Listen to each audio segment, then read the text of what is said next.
साथियों, कैसे हैं? उम्मीद करते हैं कि अच्छे होंगे, बेहतरीन होंगे, मस्त होंगे, अपनी तैयारी को ज़बरदस्त तरीके से कर रहे होंगे। तो आइए आगाज़ करते हैं एक और नई वीडियो के साथ। तो फ्रेंड्स, आज हम इस वीडियो में बात करेंगे कि बीपीएससी टीआरई 3.0 क्लास 6 to 8 जो है की आंसर की जारी हो चुकी है, जूनियर की जो है। तो वहाँ पे किन प्रश्नों पर आपको आपत्ति करना है, किन प्रश्नों पे आप अगर आपत्ति करेंगे तो आपके नंबर जो है बढ़ेंगे जो है, किस प्रश्नों पे आपको जो आपत्ति नहीं करना है। तो इसमें हम कुछ ऐसे प्रश्नों को लिया है जो एक प्रकार से विवादित प्रश्न के तौर पे जो है जाने जा सकते हैं जो है। तो यहाँ पर देखिए जो ऑफिशियल आंसर की जारी होने के पश्चात जो है काफ़ी कैंडिडेट्स के नंबर घट रहे हैं। तो आपको किन प्रश्नों पर आपत्ति करें कि जिससे आपके नंबर बढ़ जाए जो है। तो चलिए हम बिना देरी के वीडियो को करते हैं शुरू। तो इससे पहले यदि आप हमारे चैनल पर नए हैं तो हमारे चैनल को सब्सक्राइब करके बेल आइकन की घंटी को जरूर दबा दें, ताकि जब भी हम कोई भी नई वीडियो डालें तो उसकी नोटिफिकेशन तुरंत आपके पास पहुंचे। तो फ्रेंड्स, यहाँ पर देखेंगे जो पहला क्वेश्चन यहाँ पे मैं लिया हूँ। तो यहाँ पर जो है एक क्वेश्चन पूछा गया, भारत में पानी का सर्वाधिक उपयोग किस प्रयोजन के लिए होता है। तो यहाँ पर ए घरेलू, बी सिंचाई, सी उद्योग और इस तरीके से जो है, और डी उपयुक्त में से एक से अधिक जो है। तो इस तरीके से विकल्प दिया गया और उसके बाद इनमें से कोई नहीं जो है, एक विकल्प ये भी दिया गया था। तो यहाँ पर जो है इस क्वेश्चन का जो है जो करेक्ट आंसर बच्चे कह रहे थे कि घरेलू भी होगा और सिंचाई भी होगा। तो यहाँ से इस तरीके से देखा जाए तो वो डी विकल्प के साथ जो है काफ़ी कैंडिडेट्स कह रहे थे कि ये जो है इसका जो डी विकल्प होना चाहिए। तो जबकि आयोग ने जो है इसका जो करेक्ट आंसर सिंचाई को माना है कि सर्वाधिक, यहाँ पे सर्वाधिक की बात की गई है तो सिंचाई माना है। तो इस पर आपको अगर यहाँ से आपत्ति करें तो आपत्ति करने पे आपको कोई भी जो है नंबर आपका बढ़ेगा नहीं। ये सिंचाई बिल्कुल करेक्ट आंसर आयोग ने दिया है, तो इसका सिंचाई ही आंसर रहेगा। तो इसको हमने बताया भी था जो कि सिंचाई रहेगा। तो काफ़ी कैंडिडेट्स कह रहे थे नहीं, डी ई के साथ जो है जाएंगे, डी के साथ। तो ये बिल्कुल जो है करेक्ट आंसर है जो आयोग के द्वारा दिया गया है। तो सिंचाई ही सही है। तो ये इस क्वेश्चन का जो करेक्ट आंसर सिंचाई होगा। तो इस प्रश्न पे आपको आपत्ति नहीं करना है।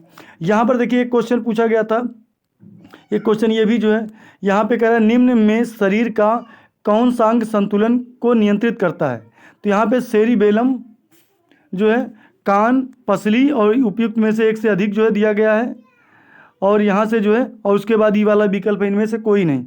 तो यहाँ पर इस क्वेश्चन का जो करेक्ट आंसर देखिए आयोग के द्वारा कान दिया गया है, आयोग के द्वारा कान दिया गया है।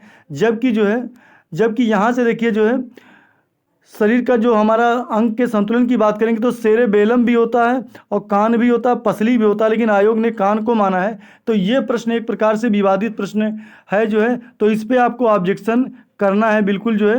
तो ये आप एक प्रकार से ऑब्जेक्शन वाला प्रश्न है कि इस पर जो है अगर ऑब्जेक्शन करेंगे तो इस आयोग को एक बार जो इस आंसर को जरूर चेंज करना पड़ेगा जो है, क्योंकि कान जो है शरीर के अंग के संतुलन के लिए नियंत्रित करता है, उसमें सेरेबेलम और पसली की भी भूमिका होती है। तो ये एक प्रकार से जो ऑब्जेक्शन वाला प्रश्न आपके लिए बन सकता है।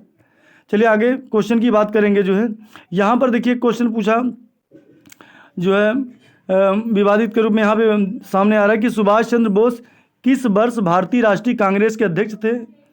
ए 1939, बी 1937, सी 1938 और यहाँ पे डी विकल्प है एक से अधिक जो है, और ई विकल्प क्या है, इनमें से कोई नहीं। तो यहाँ पर देखिए जो है कुछ कैंडिडेट्स के द्वारा जो है उन्होंने बताया कि नहीं 1939 भी होगा, 38 भी होगा, क्योंकि जो 1938 में जो है हरिपुरा से संबंधित है, और यहाँ से 1939 जो त्रिपुरी से संबंधित है। तो यहाँ पे कह रहा है कि सुभाष चंद्र बोस किस भारतीय राष्ट्रीय कांग्रेस के अध्यक्ष थे। तो यहाँ पर एक से अधिक जो है विकल्प काफ़ी कैंडिडेट्स के द्वारा लगाया गया है। तो जबकि आयोग ने जो है इसका जो आंसर माना, ई माना है। तो ये भी एक प्रकार से जो है विवादित प्रश्न के रूप में जाना जा सकता है कि इनमें से कोई नहीं। तो ये भी एक प्रकार से विवाद के रूप में बन सकता है। तो इस पर ऑब्जेक्शन आप कर सकते हैं। एक क्वेश्चन देखिए यहाँ पर जो है, यहाँ पे झारखंड का घाटशिला किस खनिज उत्पादन के लिए प्रसिद्ध है। तो यहाँ पर देखिए अभ्रक, तांबा, बॉक्साइट, एक से अधिक और इनमें से कोई नहीं, एक विकल्प था जो है।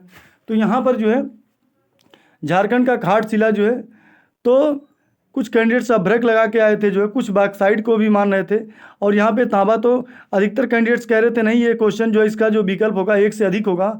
जबकि जो आयोग ने इस क्वेश्चन का जो करेक्ट आंसर माना है, ये जो है यहाँ से जो है तांबा को माना गया है आयोग के द्वारा जो है। तो यहाँ से बिल्कुल ये झारखंड का जो घाटशिला वो तांबा के लिए प्रसिद्ध है।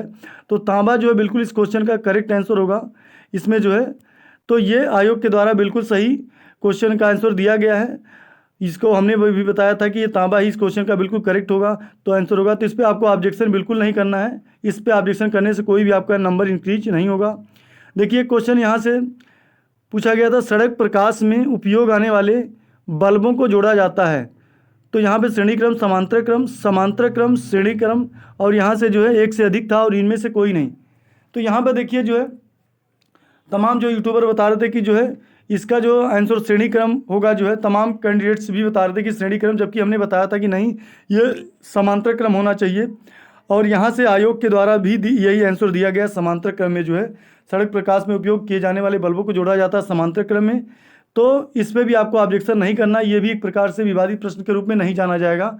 इसमें आपको जो बिल्कुल ये करेक्ट आंसर ही होगा, समांतर क्रम में ही जोड़ा जाता है। सड़क प्रकाश में उपयोग होने वाले जो बल्ब को जो है, ये एक आध परीक्षाओं और भी परीक्षाओं में पूछा जा चुका है। तो समांतर क्रम बिल्कुल सही होगा, श्रेणी क्रम इस क्वेश्चन का बिल्कुल करेक्ट आंसर नहीं होगा, ये गलत है। तो ये विवादित प्रश्न के रूप में नहीं माना जाएगा। एक यहाँ पे देखिए, यहाँ पे क्वेश्चन पूछा गया था कि हमारे शरीर में मलेरिया परजीवी का भंडारण स्थल है, पेट, यकृत, प्लीहा, उपयुक्त में से एक से अधिक, और ये एक विकल्प था, उनमें से कोई नहीं।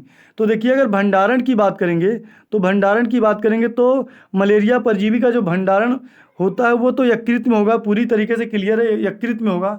जबकि आयोग के द्वारा इस क्वेश्चन का जो करेक्ट आंसर माना गया प्लीहा। तो ये एक प्रकार से जो है विवादित प्रश्न है, और यहाँ से इस पर आप ऑब्जेक्शन पूरी तरीके से आप कर सकते हैं।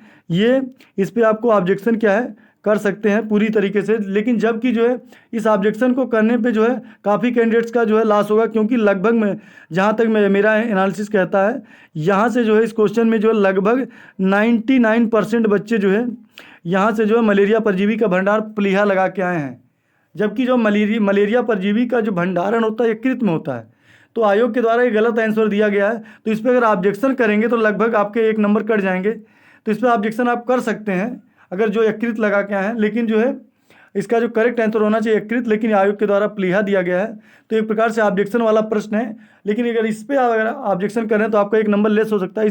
तो मैं सजेशन करूँगा इस पर आप लोग जो है इस पर ऑब्जेक्शन ना करें। चलिए अगला क्वेश्चन एक था यहाँ साइमन कमीशन। तो साइमन कमीशन की बात करेंगे। साइमन कमीशन के गठन की घोषणा कब की गई थी?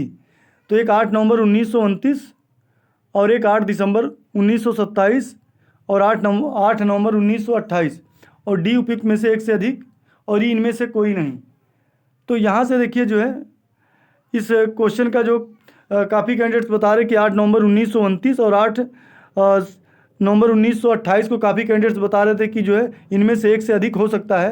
तो तभी मैंने बताया था कि जो साइमन कमीशन के गठन की घोषणा ये गठन हुआ था, जो है घोषणा की डेट जो है ये नहीं, इसमें से कोई डेट नहीं मिल रही है। तो इसका जो आयोग के द्वारा भी ई विकल्प दिया गया है, तो ये भी बिल्कुल करेक्ट आंसर आयोग के द्वारा दिया गया है, इनमें से कोई नहीं। क्योंकि साइमन कमीशन का जो गठन हुआ था, ये जो विकल्प दिए गए यहाँ पे जो गठन तो हुआ था जो है, लेकिन ये जो डेट इसमें से मिल रहा है। लेकिन घोषणा की बात करूँगा तो घोषणा इस डेट को नहीं हुआ था, उपयुक्त में से कोई नहीं जो है, मैंने इसको बताया भी था जो है, और ये आयोग ने भी बिल्कुल ही माना है सही जो है। तो इस पर आपको ऑब्जेक्शन बिल्कुल नहीं करना, इस ऑब्जेक्शन करने का कोई फ़ायदा नहीं है।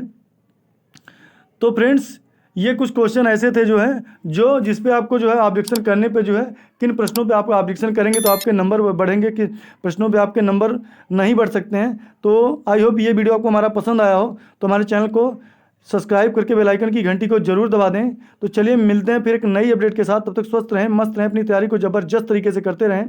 Bye bye, take care, love you, जय हिंद, वंदे मातरम। Thanks for watching video, best of luck.